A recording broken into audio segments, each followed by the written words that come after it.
2 ദിവസം മുമ്പ് എൻ്റെ ഒരു സുഹൃത്തിൻ്റെ ബ്രദർ ഗൾഫിൽ നിന്ന് വന്നതാണ്. 32 വയസ്സേ ഉള്ളൂ. കല്യാണത്തിന് വന്നതാണ്. ഭയങ്കര സ്ട്രെസ്സായിരുന്നു. ഇങ്ങനെ ഓടി നടക്കുകയായിരുന്നു.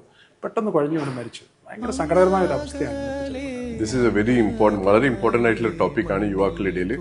പലതരത്തിലുള്ള ടെൻഷൻസ്, ഫിനാൻഷ്യൽ ടെൻഷൻസ്, ജോലിയുടെ ടെൻഷൻസ്, വരുമാനമില്ലായ്മ, EMI അടക്കാനുള്ള പൈസ ഇല്ല, പിന്നെ നിങ്ങൾ പറഞ്ഞ പോലെ കല്യാണ ടെൻഷൻസ്, പെണ്ണിനെ കിട്ടുമോ ഇല്ല എന്നുള്ള tensions. This kind of stress ഭയങ്കരമായിട്ട് ഹൃദയരോഗം, ഹൃദയാഘാതം വരുത്തിക്കാനുള്ള സാധ്യത വളരെ കൂട്ടുന്നുണ്ട് എന്നാണ് നിങ്ങളും എൻ്റെ ഒരു എക്സ്പീരിയൻസ്.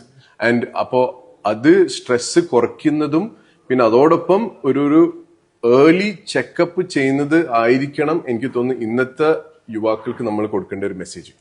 അത് do an early checkup.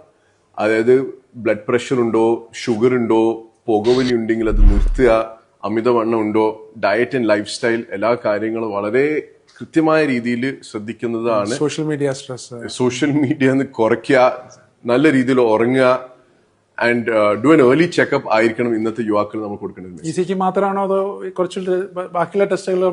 Heart checkup, അതിൽ എന്തെങ്കിലും റിസ്ക് ഫാക്ടർ ഉണ്ടെങ്കിൽ ഒരു കാർഡിയക് ചെക്കപ്പും കൂടി അതിന് കൂടി ചേർത്തണം. ലൈക്ക് ECG, എക്കോ കാർഡിയോഗ്രാം ഒരു ട്രെഡ്മിൽ ടെസ്റ്റ്.